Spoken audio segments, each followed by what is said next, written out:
ناظرین کی خدمت میں سلام و آداب. آپ دیکھ رہے ہیں وائس آف لداخ. آج بدوار ہے، مارچ کی 12 اور رمضان المبارک کے 11 تاریخ. آج کی تازہ ترین خبروں کو لے کر میں سعید ہاشم رضوی حاضر. ناظرین سے گزارش ہے کہ تازہ ترین خبروں اور حالات و واقعات سے باخبر رہنے کے لیے ہمارے چینل کو سبسکرائب کریں اور خبریں آخر تک ضرور دیکھیں. کل رمضان المبارک کے لیے سحری کا اختتامی وقت صبح 5:09 جبکہ فجر کی اذان 5:14 پر ہوگی. مغرب کی اذان شام 6:47 پر دی جائے گی. آپ دیکھ رہے ہیں آپ کا پسندیدہ news channel voice of Ladakh.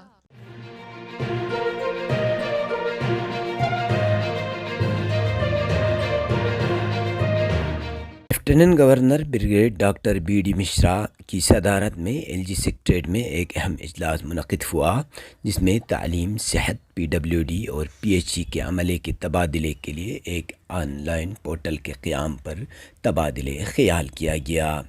اس کے ساتھ ساتھ electronic human resource management system کے نفاذ پر بھی گفتگو کی گئی. اجلاس میں اساتذہ، ماسٹرز اور لیکچررز کے تبادلے کے لیے ایک نئی پالیسی پر تفصیلی بات چیت کی گئی، جس کے تحت ضلع اور ڈویژنل سطح پر اساتذہ کی تعیناتی کو 2 اور 4 سالہ مدت کے بعد خودکار نظام کے تحت یقینی بنایا جائے گا.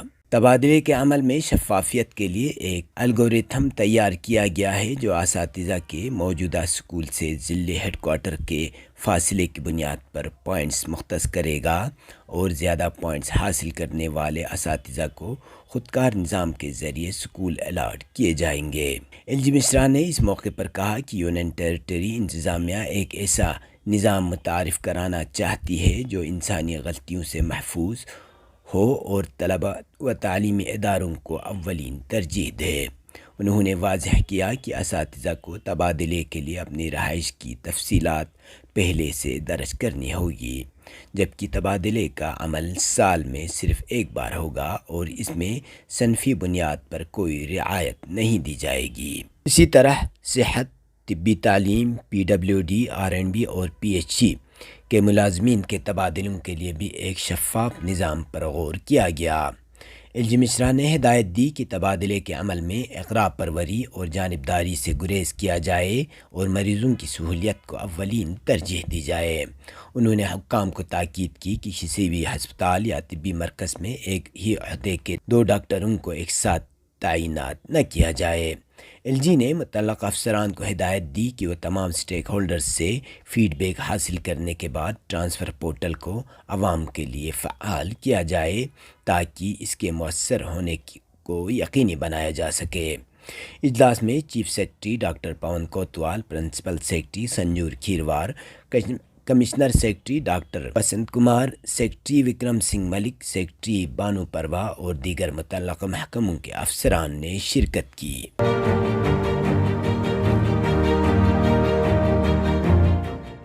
ضلع کرگل کے تمام سرکاری اور نجی اسکول 17 مارچ 2025 سے طویل سرمائی تعطیلات کے بعد دوبارہ کھلنے جا رہے ہیں. اس سلسلے میں چیف ایجوکیشن آفیسر کرگل کی جانب سے تمام اسکولوں کے سربراہان کو 15 مارچ تک ضروری انتظامات مکمل کرنے کی ہدایت جاری کی گئی ہے تاکہ طلبہ کا اسکول میں خوش آمدید کیا جا سکے. سرکولر کے مطابق پہلے دن تمام اسکولوں میں صفائی مہم منعقد کرنا لازمی ہوگا، جس میں اساتذہ اور طلبہ مشترکہ طور پر حصہ لیں گے تاکہ تعلیمی ماحول کو صاف ستھرا اور خوشگوار بنایا جا سکے. مزید برآں تمام اسکولوں کو نشہ آور اشیاء، منشیات اور دیگر مضر عادات سے بچاؤ کے متعلق ہفتہ وار آگاہی مہم منعقد کرنے کی ہدایت دی گئی ہے.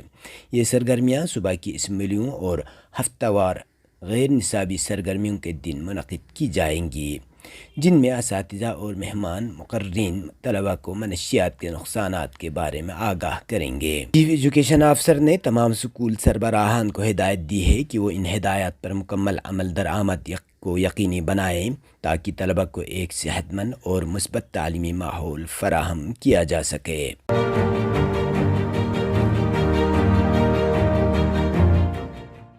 الہلال پشکم کی ایک وفد نے آج چیف ایگزیکٹو کونسلر لداخ پہاڑی ترقیاتی کونسل کرگل ڈاکٹر محمد جعفر آخوند سے ملاقات کر کے ایک یادداشت انہیں پیش کی، جس میں گاؤں کے بنیادی مسائل کو اجاگر کیا گیا تھا۔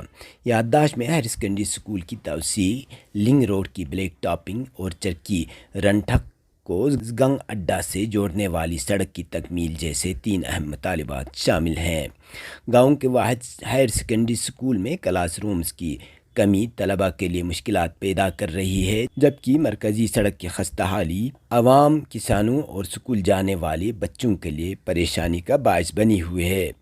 اسی طرح چرکی رنٹھک کو گنگ اڈا سے ملانے والی سڑک اب تک نامکمل ہے، جسے دیہاتیوں کو شدید مشکلات کا سامنا ہے۔ الہلال کمیٹی نے ہل کونسل سے مطالبہ کیا ہے کہ ان مسائل کو فوری حل کیا جائے تاکہ عوام کو درپیش مشکلات سے دور کیا جا سکے۔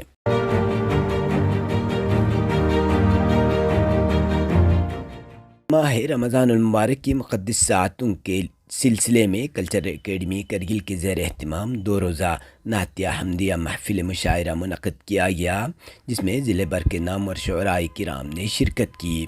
تقریب کے مہمان خصوصی joint director information UT Ladakh Imtiyaz Kacho تھے، جبکہ پدم شری آخوند اصغر علی بشارت کو مہمان ذی وقار کے طور پر مدعو کیا گیا۔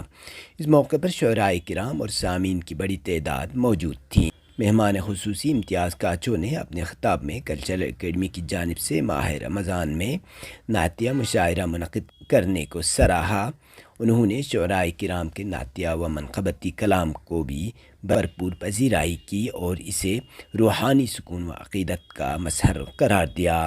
تقریب میں شریک شعراء کرام نے حضور اکرم حضرت محمد مصطفیٰ صلی اللہ علیہ وآلہ وسلم اور اہل بیت اطہار علیہ السلام کی مدح میں عقیدت بری نعتیں اور بارگاہ الہی میں حمدیہ کلام پیش کر کے سامعین کے دلوں کو گرما دیا۔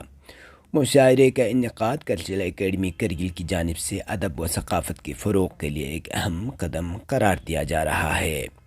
اب پیش ہے قومی اور بین الاقوامی خبریں۔ پارلیمنٹ کے ایوان بالا راجیہ سبھا میں اپوزیشن ارکان نے ووٹروں کے ڈپلیکیٹ EPIC نمبر اور نئی حلقہ بندی کے عمل پر تشویش کا اظہار کرتے ہوئے اس سلسلے میں حکومتی اقدامات پر شدید ہنگامہ کیا، جس کے سبب ایوان کی کارروائی ملتوی کرنا پڑی۔ میڈیا ذرائع کے مطابق راجیہ سبھا کے ڈپٹی چیئرمین کی جانب سے اپوزیشن کی بات رکھنے کی اجازت نہ ملنے پر حزب اختلاف کے اراکین نے ہنگامہ کرنا شروع کر دیا۔ تاہم راجیہ سبھا کے ڈپٹی چیئرمین نے ہنگامے کے درمیان وقفہ صفر شروع کیا، لیکن اپوزیشن ارکان نے نشست کے قریب آ کر شور مچانا شروع کر دیا اور اراکین اپنے مطالبے پر ڈٹے رہے۔ اپوزیشن ارکان یہ مطالبہ بھی کر رہے تھے کہ حزب اختلاف کے لیڈر کو اپنا موقف پیش کرنے کا موقع دیا جائے۔ ایوان میں صورتحال ہنگامہ خیز ہوتی دیکھ کر ڈپٹی اسپیکر نے کارروائی ملتوی کر دی، جس کی وجہ سے وقفہ صفر کے کارروائی مکمل نہ ہو سکی۔ حد بندیوں کے عمل اور 3 زبانوں کے فارمولے کے خلاف احتجاج میں جنوب کے ارکان پارلیمنٹ آج سیاہ کرتا پہن کر ایوان میں آئے۔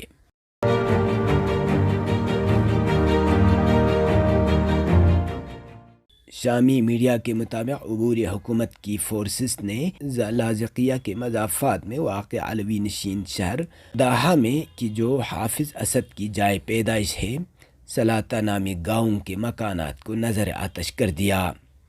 شام کی ساحلی علاقوں میں حالیہ دنوں میں دمشقی عبوری حکومت کی فورسز اور عبوری حکومت کی پالیسیوں کے خلاف گروہوں کے درمیان شدید کشیدگی اور خون ریز جھڑپیں دیکھنے میں آ رہی ہے۔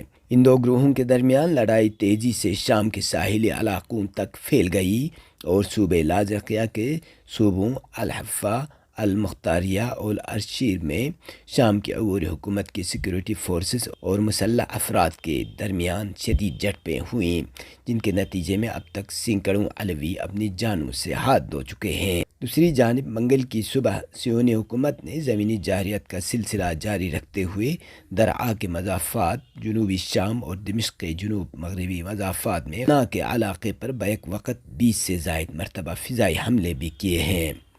اسرائیلی فوج نے جبل شیخ کی پہاڑیوں سمیت اسٹریٹجک مقامات پر بھی کنٹرول حاصل کر لیا ہے اور جنوب مغربی شام کے صوبے قنطرہ میں اپنی فوج کی تعیناتی کا دائرہ وسیع کر رہی ہے۔ اسد حکومت کے خاتمے کے بعد اسرائیلی فوج نے مقبوضہ جولان کی پہاڑیوں اور سرزمین شام کے درمیان بفر زون کو عبور کیا ہے اور درعا اور قنطرہ صوبوں میں جولان کی پہاڑیوں کے قریبی علاقوں پر اپنا قبضہ جاری رکھا ہوا ہے۔ یہ تھا اب تک کی خبریں، اسی کے ساتھ مجھے اور میرے ساتھیوں کو دیجیے اجازت۔ اللہ حافظ۔